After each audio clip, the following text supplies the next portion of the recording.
Good afternoon, everyone. We're back. I hope you enjoy the breakout sessions that we had this afternoon.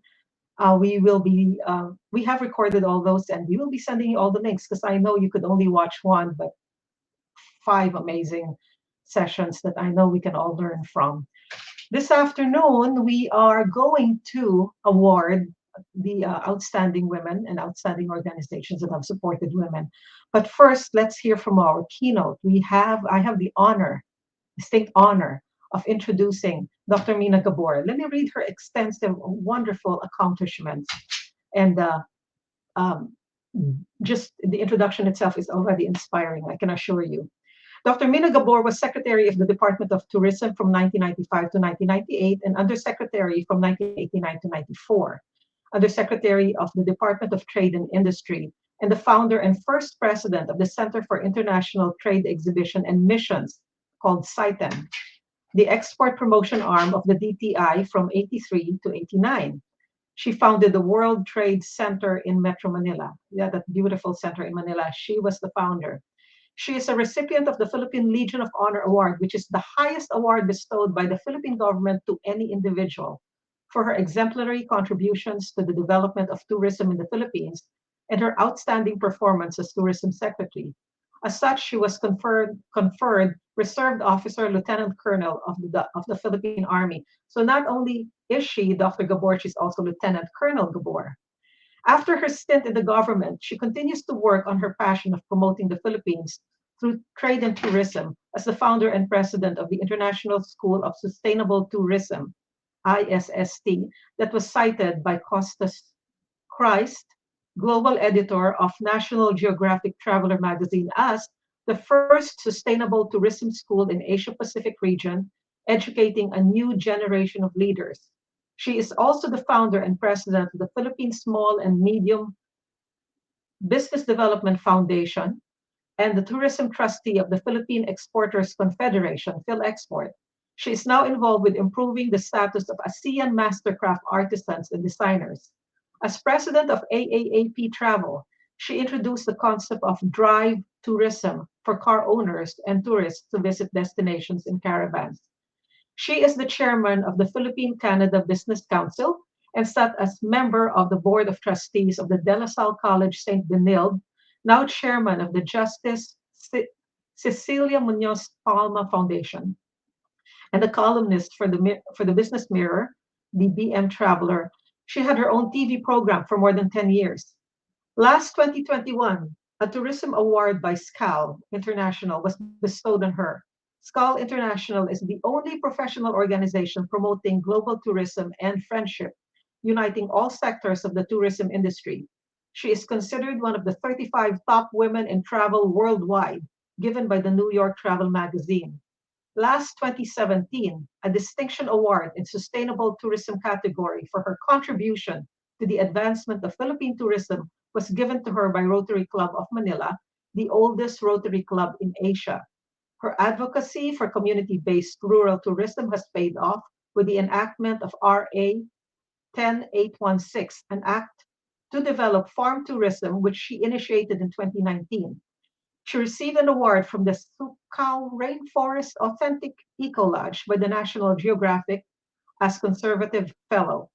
Among her other advocacies are the development and promotion of faith-based tourism and ecotourism. She was instrumental in the declaration of ecotourism celebration by the United Nations in 2002, a holder of master's degree from UP, University of the Philippines, in business administration, and a doctorate in humanities, major in entrepreneurship from the International University of Entrepreneurship in Hawaii. Her long list of achievements and awards, both in tourism and trade, made her a sought-after speaker in these areas of expertise and a truly inspiring woman. I have the honor of presenting to you this afternoon, Dr. Mina Gabor. Thank you to Rowena Waters, the president of PACC Texas, for inviting me. And I must not forget the Consul Ethel Mercado, who has brought women leaders to the Philippines to help during disasters, to buy from the Philippines and visit our beautiful and exciting group of islands. Maraming salamat po.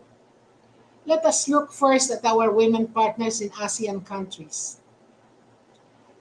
Women lead businesses in Malaysia, Philippines, and Thailand. In a survey of the three countries, some doors were wide open, others were shut tight, but the important finding is that through hard work and determination, women are forcing to open many doors. This pandemic that hit Asia and the rest of the world doubtless forced open some of these doors. There were instant chefs doing catering, open delivery services, became plantitas selling vegetables, flowers, and plants, and more. Thus, during this crisis, they all started to work on mechanisms so their businesses will remain open. In these three countries, many women are in family businesses. In the Philippines and Thailand, they had their businesses stood the test of time. Those surveyed had their businesses for more than 15 to 20 years. Most were small and medium businesses, but a significant number had grown into large enterprises. Most provided significant job opportunities. If women join the global business market, their businesses increase 6 times than if they do not.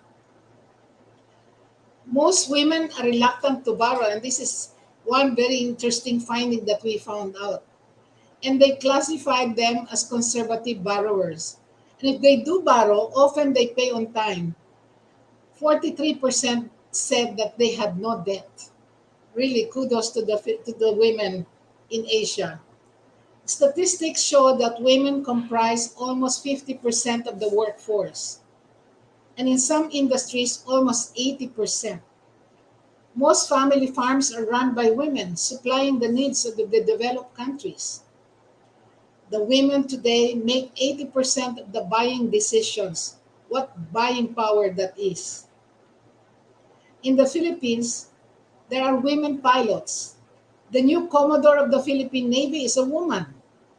There are leading banks, corporations, first woman justice of the Supreme Court, followed by others, farm owners, leading hotels and restaurants, and so on and so on and so on.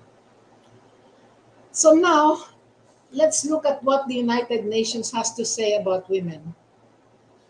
According to them, development, if not endangered, is endangered. So let me tell you the story of empowerment. In the Philippines, the significant effort of gender mainstreaming made gains during the presidency of Corazon Aquino in 1986. One of the gains of the Aquino administration is integrating gender considerations into the economic, political, and social mainstream of the Philippines. At the height of the campaign for national elections, the Filipino women presented to several presidentiables a women's agenda. The drafting of the agenda happened during the term of the first woman president of the Philippines, Corazon Aquino. As the drafters of this agenda would say, those were exciting and challenging times for the women movement. Filipino women not only found their individual and collective voices to articulate the pressing concerns they faced in their everyday lives, they were also able to come together and influence government to respond proactively to them.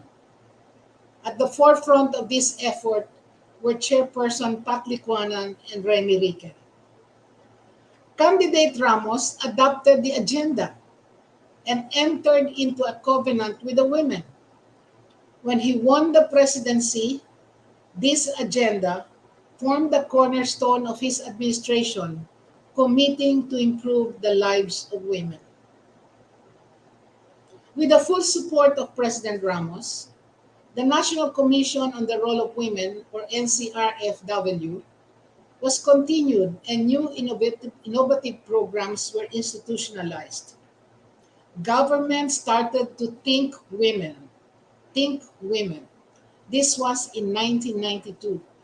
He adopted the gender and development as the framework to enable Filipino women to claim their place in the development process, thus engendering development as well.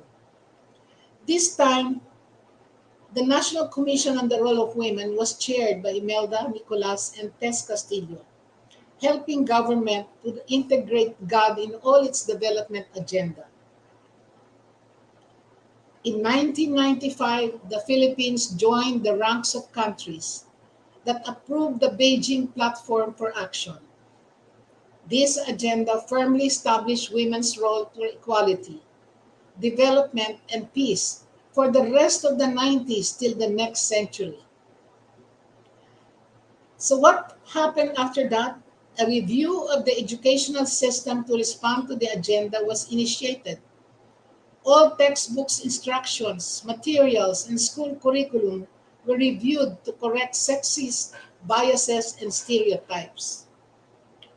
Under the social reform program, assistance to women engaged in entrepreneurial development included training and credit.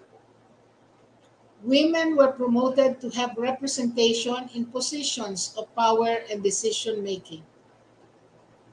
The absence of legislation against domestic violence prompted President Ramos to issue a directive to all government heads of agencies to take action on it.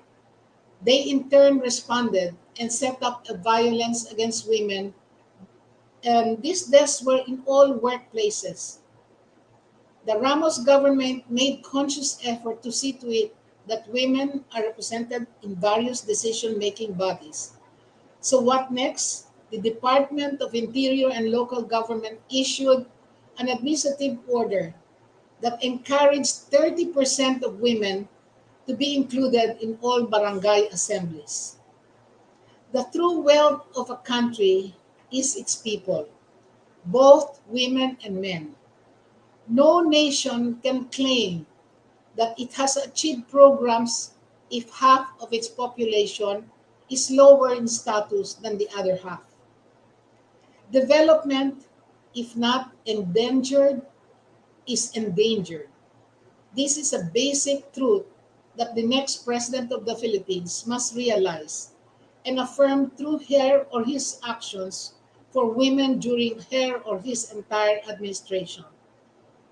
In the case of the Philippines, the women stood up and presented an agenda that brought us where we are today. And this is the story of empowerment of women in the Philippines. Mabuhay.